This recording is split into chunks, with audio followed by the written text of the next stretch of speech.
besties, it's Sarah. Welcome back to my channel. This year marks 9 years of me posting on BookTube, and this got me thinking. There are so many books that I have recommended over the years as all-time favorites, and are they any good? Because frankly, my reading taste since 2015 has changed tremendously, and I can't imagine that they're all good. I used to read a lot of young adult, a lot of like angsty books, things that I just swore up and down were the best things that had ever been written, and I just want to see if they still hold up. First of these is Angelfall by Susan E., which is a dystopian angel book about a girl who has to team up with a fallen angel in order to fight these archangels and save her sister that's gone missing. Up next we have Strange Dreamer by Laini Taylor. This is a fantasy book that I read more recently. I read it in 2017, but I also absolutely loved this when I read it, so very excited for you guys to see what I thought of this. And then I read Fangirl by Rainbow Rowell. This was one of the OG contemporary romances that I just absolutely loved back in like 2015.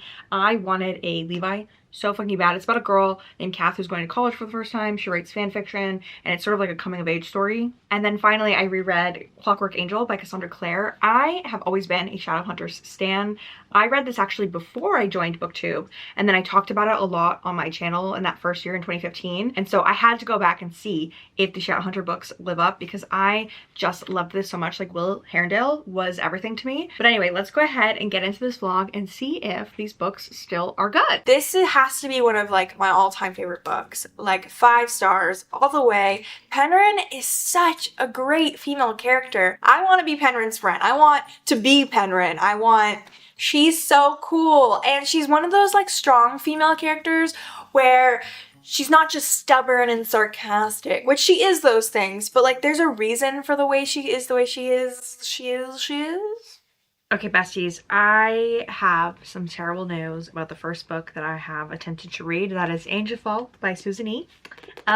This is not living up to what I was hoping it would. Like, when I read this in 2015, I thought this was literature. I thought this was one of the best dystopian series that I'd ever read in my life. Like, I couldn't even believe. So basically in this book, we're following this girl named Penryn, and recently angels have invaded and they've kind of taken over. So Penryn is trying to take care of her sister who's in a wheelchair, and then also her mother who suffers from schizophrenia, and kind of keep their family together. But at the start of the book, they actually come upon this one angel, Raffi, getting attacked by other angels, and they cut off his wings. And so she helps him, and this ends up making her younger sister get stolen by the angels. And so I think what I didn't like about this book is that it didn't feel as fleshed out as I remembered it being. So I did end up DNFing. So I'm not gonna fully count this as read because I think I got like maybe 25 to 50% of the way through. And I was like, I just know this isn't gonna get better for me. It was just so painfully young adult. She basically nurses him back to health because she wants him to find her sister for her. And so he's her only connection to the angels. And I don't know, it was not giving what I remember it giving. The pacing was a little bit all over the place, and I just did not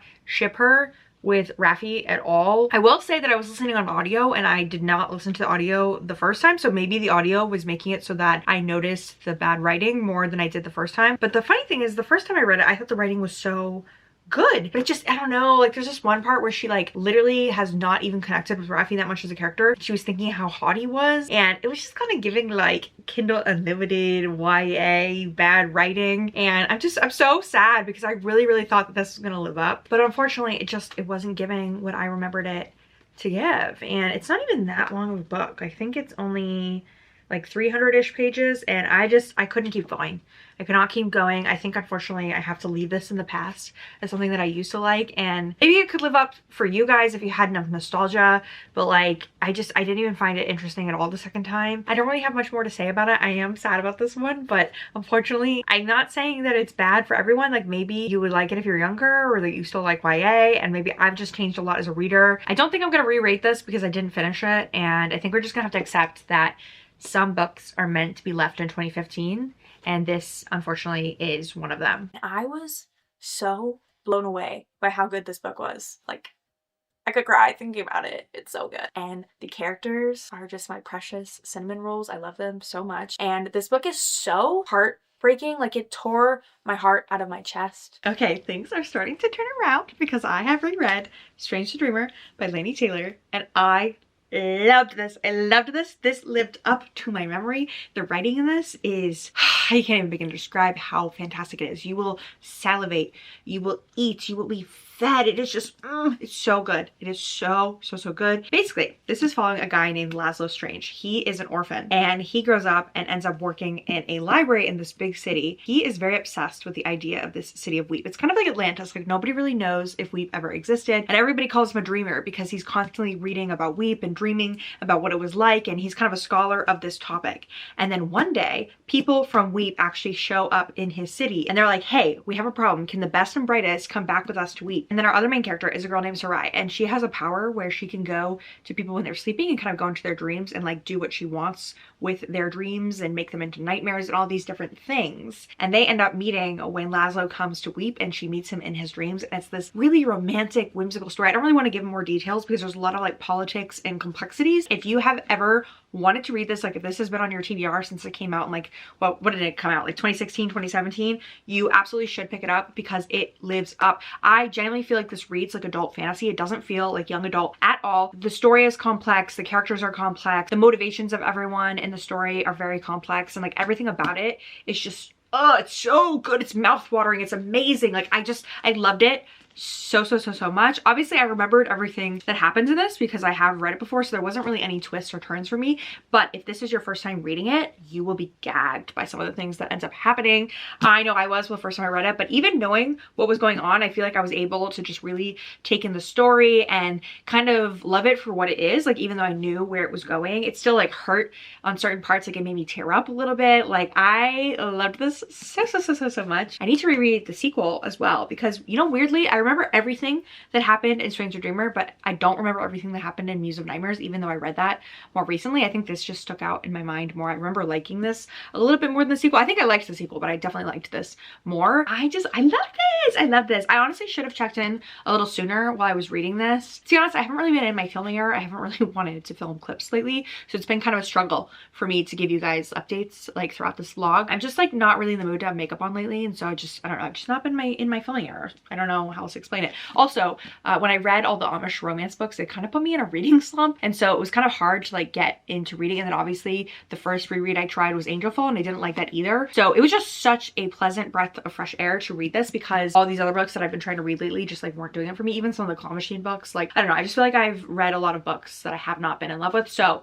this was just such a comforting, good book for me to read just because I really enjoyed it. I really thought it lived up to it. Also, I'm so sorry, it keeps like reflecting in the light, so I've been trying to not do that. I'm happy that I reread this because it definitely lived up to the hype, and I hope that if you have always thought about picking this up, that you will pick it up because it's so good. It's so good. Like part of me wants to put it on my favorites list of this year, even though it's a reread. I'll probably put it on like my honorable mentions, but this is so good. It's really cute, and surprisingly it's like fairly deep. The characters are really funny. I absolutely love Kath, the narrator, and then also her love interest. His name's Levi. If I could have a Levi, life would be really good. Basically, Levi has to be one of my like ultimate favorite guy roles. Unfortunately, I did it again where I read an entire book without updating you all. I meant to. I just, like I said in my last clip, I have not been in the mood to film updates. It's been like a few days in between each one. I'm not in the mood. I'm not in the mood to be on camera these days. It's very unfortunate for me as a YouTuber. But anyway, I'm here to report that Fangirl,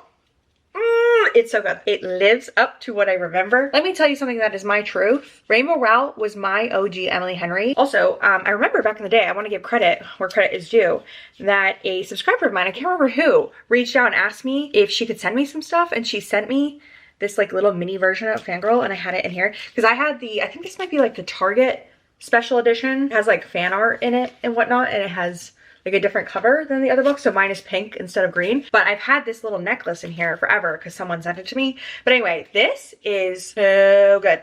So I think what I loved about it is that it doesn't really feel YA because Kath is a freshman in college. So it's definitely giving more like new adult, like there's no smut in it obviously, but it definitely feels more like an adult romance. I also think that has to do with Rainbow Rowell's writing style, but in this book we're following this girl named Kath, and she has been really close to her twin sister her whole life. Also, I felt a little bad when I was reading this because I have shit talked twins a lot on my channel recently because I read that Amish romance with twins. But anyway, her and her sister have been really close their whole lives, but her sister decides that now that it's their freshman year of college, she doesn't want to live with her anymore and that she wants to have like separate experiences. So Kath is like super introverted and now she's kind of on her own. And so she has this random upperclassman roommate that she meets, and then her roommate has this friend named Levi who starts like hanging out in their room. And so then her and Levi end up starting a relationship. Something else about Kath is that she loves writing and she's a fan fiction writer, and she writes for this very famous series called Simon Snow, which is basically like the book's version of Harry Potter. And then obviously, as we all know, Rainbow Rowell went on to write her own like Simon Snow stories, like called Carry On and whatever that whole series. I don't really know what that series is called. Is that also just called the Simon Snow? I don't know. The way that Rainbow Rowell writes such complex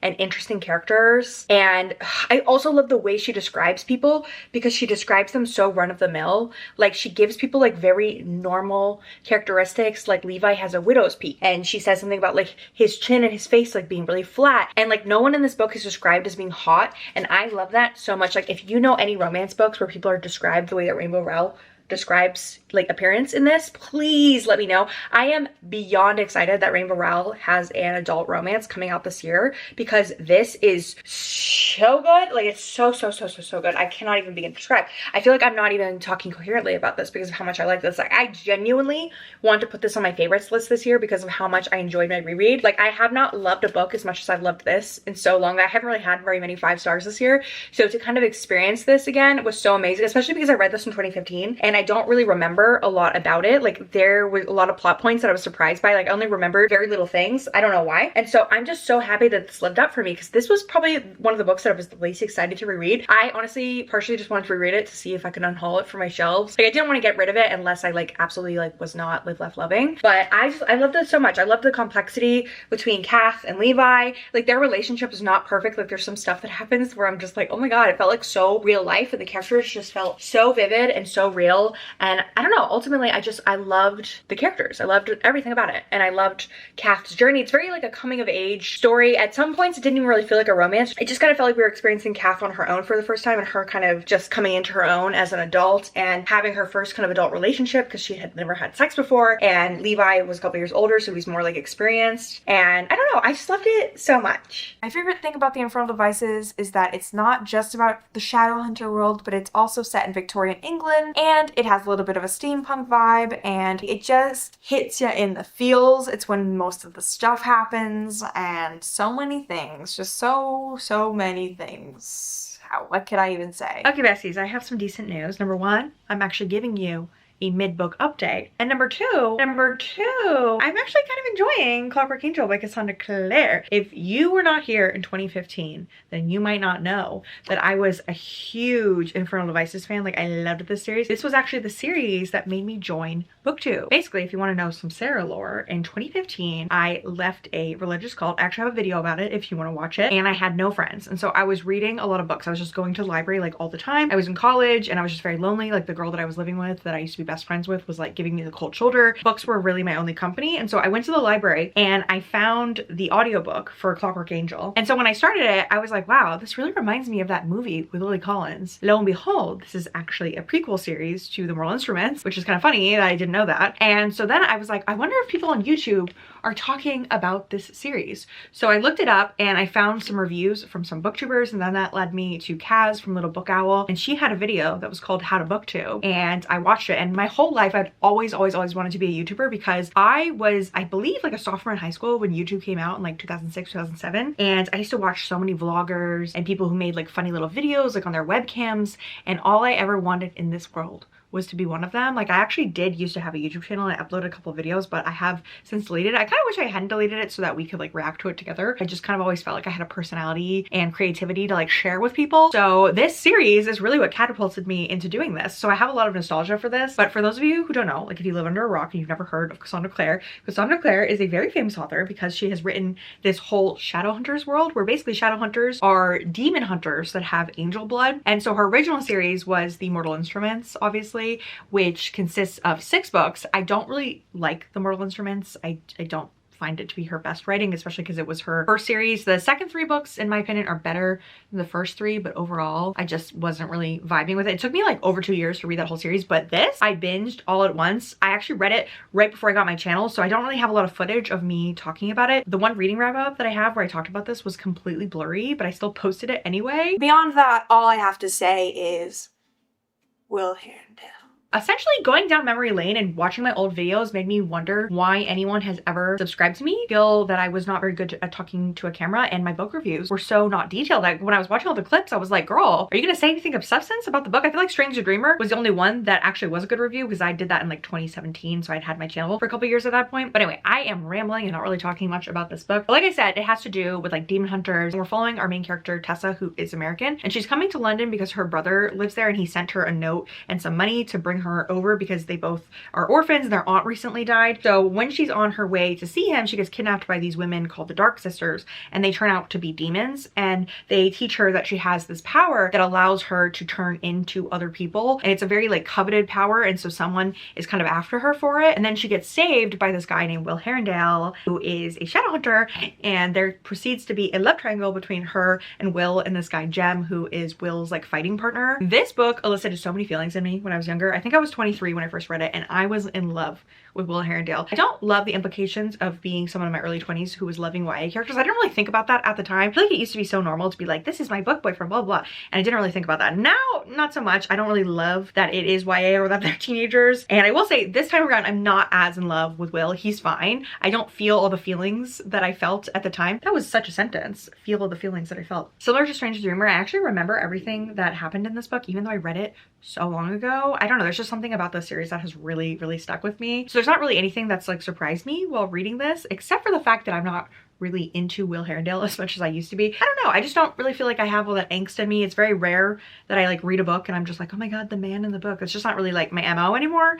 But I am enjoying it. I am enjoying it a lot. I do think that this holds up. I've always thought that Cassandra Clare was a good writer. Like, I genuinely enjoy her prose and the way that she writes this fantasy world. I will say, if you start with the Mortal Instruments, it's not as good because, like I said, those were her first books, but she wrote this a little bit further into her career. And I think the setting and the change of pace and the different characters adds a lot, with it being, you know, a Victorian London steampunk sort of setting. And so I don't know, I'm really having a great time with this. I don't know, I think I'll always be a Shadowhunters stan. Like, I own a lot of like the special editions of like the Shadowhunters and whatnot, so I don't know, maybe I'm biased, but I am really enjoying this. I do feel like it's a little long, but I also don't read fantasy as much as I used to. Like, when I used to read YA, fantasy was like my biggest genre, and that's not really the case anymore. So whenever a book like exceeds like 400 pages, I'm always like, can we wrap it up? I don't know. Also, if you haven't seen my video where I recapped Penelope and Colin's Bridgerton book, then you should go and watch that. I recently posted that. This video that I'm filming right now has taken me well over a month to film, so I have posted other things since I've been filming this, but it's fine. I have finished Clockwork Angel. I'm gonna be giving it 4 stars. It's not the 5-star reading experience that I had when I was, you know, 23 years old in 2015. But 32-year-old Sarah, almost a decade later, she thinks that this is good. She does. She does. I don't know why I'm talking about myself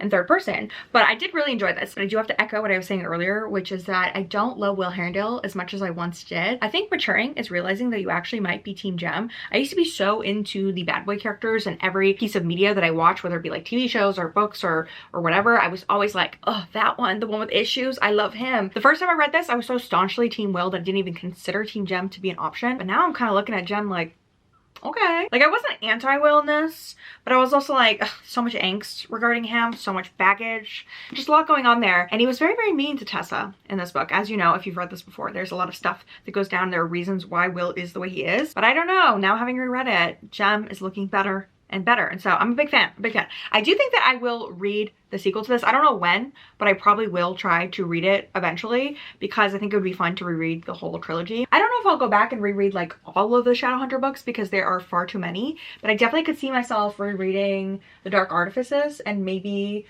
rereading the first 2 books in The Last Hours, which is the series that comes after this series, like time-wise. I also am really interested in picking up her adult fantasy that she published Was that earlier this year or last year? It's called Swordcatcher. I think it was last year. I really want to read that. But that brings me to the end of this video. If you're interested, I actually have an exclusive video over on Patreon where I reread 2 other favorites. I reread A Curious Beginning, which is actually my book club pick for the month, and then I reread Ella Enchanted. These are 2 all-time favorites of mine. I have been wanting to reread the Veronica Speedwell series for a long time because I think I read this first book in like 2017 or 2018. It was a long time ago, and so I'm very thrilled to be embarking on a reread with my patrons. Also on my Patreon, we do a lot of reading sprints and exclusive readathons and a lot of little fun cutie things over there. So if you're interested, head on over. I'd love the support. And if not, thank you so much for watching this video. If you've made it to the end and you enjoyed it, feel free to use the hourglass emoji in your comment down below. And I thank you all so much for watching. You're all beautiful. Have a nice day.